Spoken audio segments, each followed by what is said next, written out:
Queridos alumnos, nos volvemos a encontrar por este medio para seguir compartiendo el fascinante mundo del Antiguo Testamento. Todo el mundo sabe que el camino solo no solamente que por ahí se vuelve aburrido, sino que también muchas veces se vuelve pesado. Sin embargo, hoy tengo dos grandes compañeros de camino. En primer lugar, la palabra de Dios. Y en segundo lugar, como ustedes ya saben, el mate.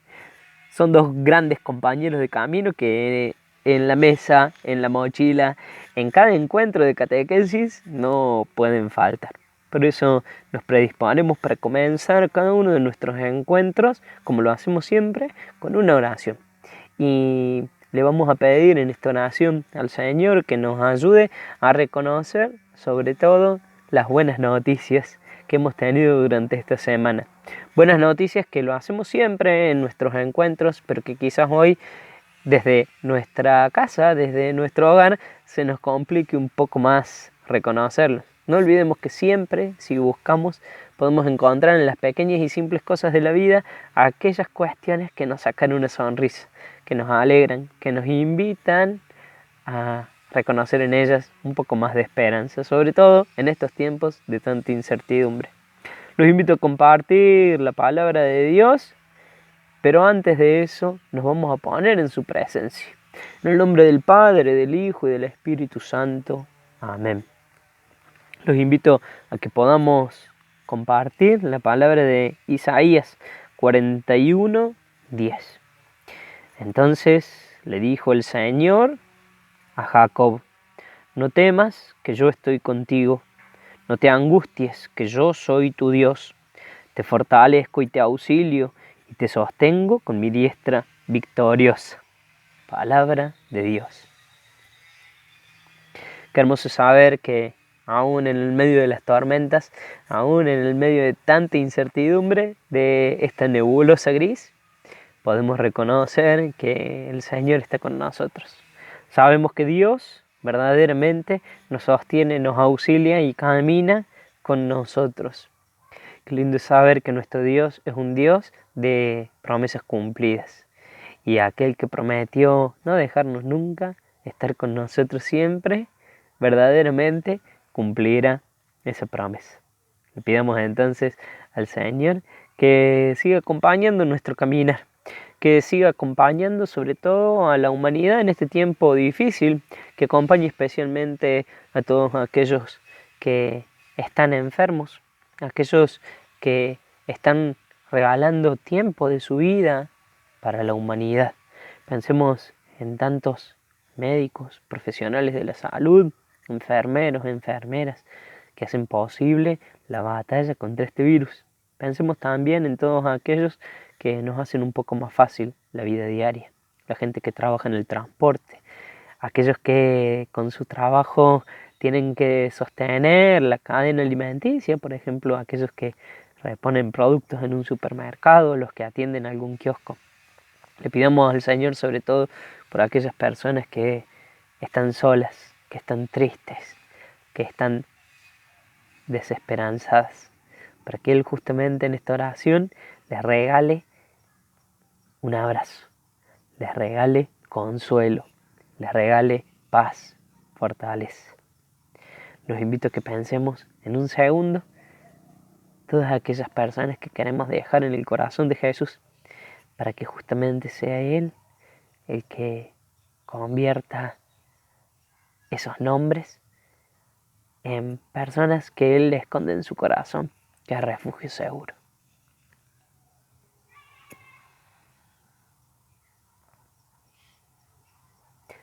Padre nuestro que estás en el cielo, santificado sea tu nombre. Venga a nosotros tu reino, hágase tu voluntad, así en la tierra como en el cielo.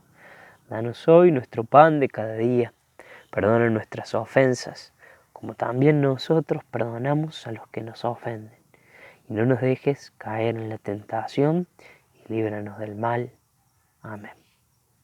Gloria al Padre, al Hijo y al Espíritu Santo, como era en un principio, ahora y siempre, por los siglos de los siglos. Amén. En el nombre del Padre, del Hijo y del Espíritu Santo. Amén. La semana pasada compartíamos el origen del pueblo. Compartíamos también cómo este pueblo, a pesar de no encontrarse en su tierra, a pesar de no poder aplicar sus propias leyes, encontró en el origen de la humanidad la raíz, la unión. Somos todos hermanos, porque justamente todos tenemos un mismo Padre, un mismo Creador, y por eso tenemos que cuidarnos, y por eso tenemos que seguir unidos, y por eso tenemos que fortalecernos, porque verdaderamente es Él el que ha querido que nosotros seamos su pueblo, y Él nuestro Dios. Miren qué interesante, y eso no nos vamos a cansar de repetirlo, sé muy bien que ustedes ya lo saben, pero no podemos tomar los hechos narrados en el libro del Génesis, en los capítulos 1 al 4, no podemos justamente tomarlos como literal. En realidad hay muchas otras historias, sobre todo en los primeros capítulos del libro del Génesis, que no los podemos tomar literal. Pero particularmente en el libro del Génesis, en los relatos de la creación, no podemos hoy sostener, como incluso me ha tocado compartir con algunos catequistas que hasta el día de hoy lo sostienen, de que la creación del mundo ha sido literal tal cual se cuenta en el libro del Génesis. Recordemos justamente que cuando los sacerdotes, sobre todo, realizan detallado el plan, el programa de los 7 días, tienen un porqué. Y nos invitan a pensar, y por eso decimos que la Biblia no nos miente en absoluto, y por eso también se reconoce como palabra de Dios, que en estos escritos, en estos relatos, Dios quiere contarnos, mostrarnos para nuestra salvación justamente quién es el que nos creó. Recuerden, cada vez que ustedes leen la Biblia, y eso también lo vamos a seguir sosteniendo y lo vamos a seguir repitiendo, y ojalá que ustedes también puedan compartirlo con otras personas. Cada vez que lea la Biblia, tengo que pensar qué quiere decirme Dios para mi salvación. Tengo que descubrir qué quiere decirme Dios para mi salvación con este texto concreto. Por eso, indudablemente, en los relatos de la creación, Dios va a decirnos: yo te creé, yo te hice, yo bendecí todo lo que había creado. Realmente, este Dios que nos invita a la vida, este Dios que nos llama, este Dios que nos regala la libertad, también nos quiere salvar. Por eso, de ninguna manera podemos sostener que el mal viene de Dios.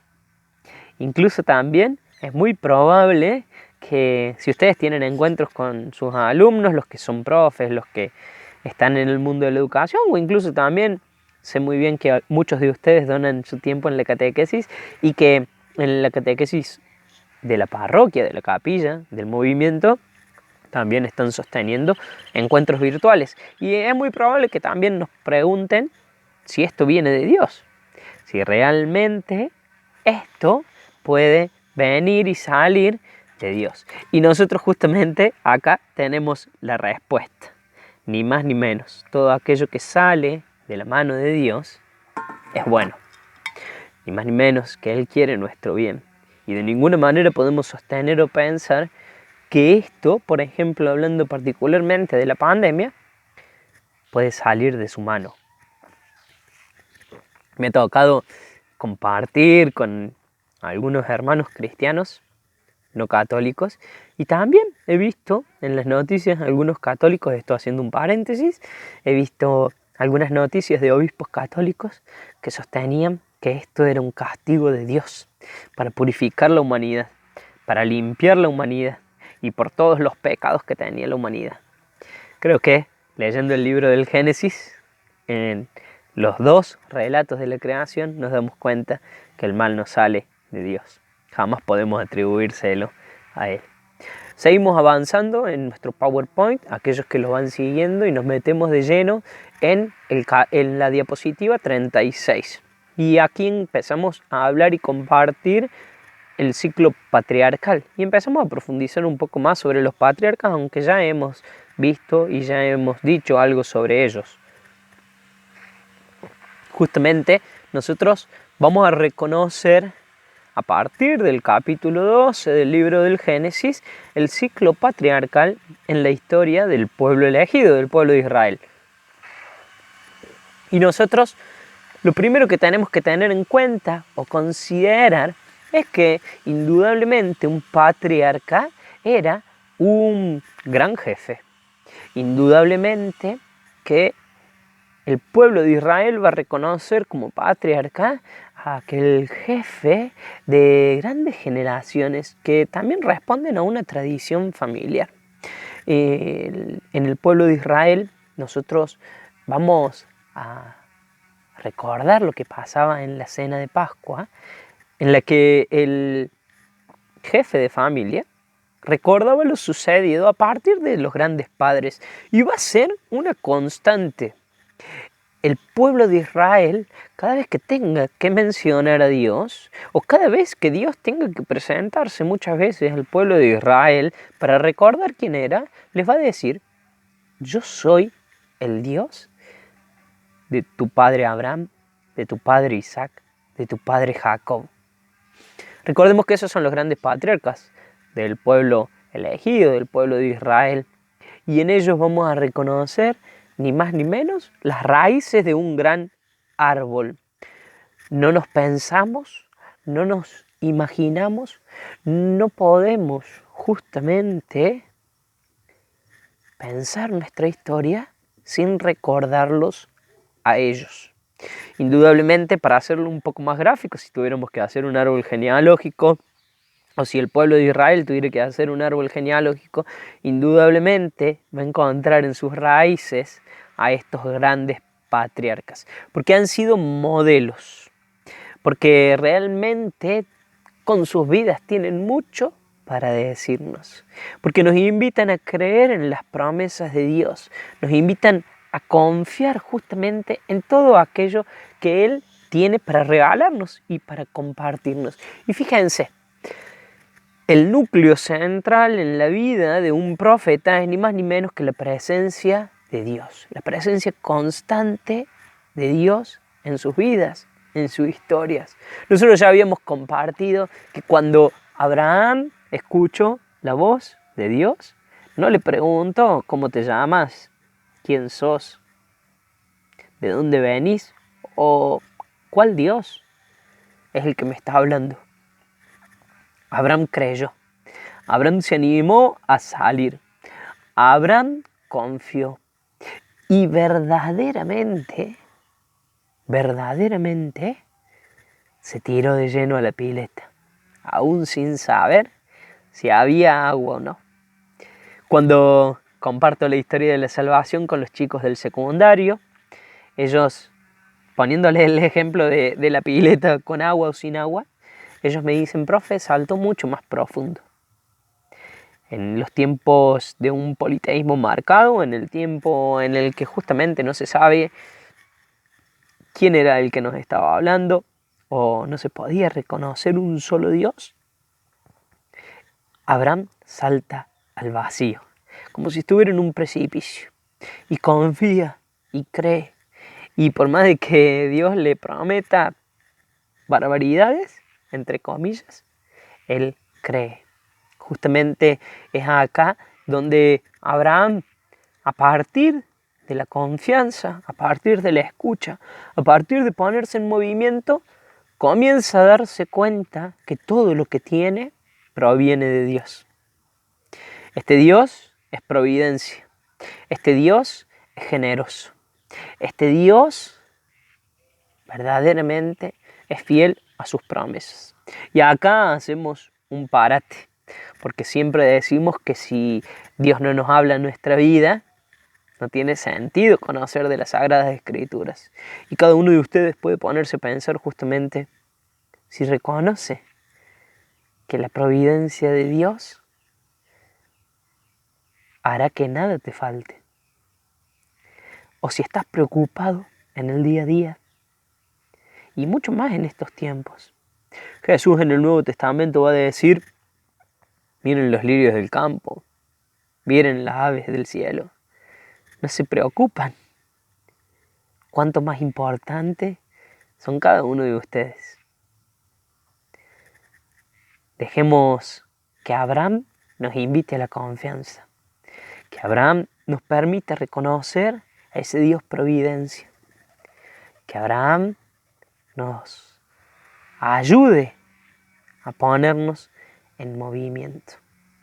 Y ese movimiento que parten justamente de la elección y la promesa.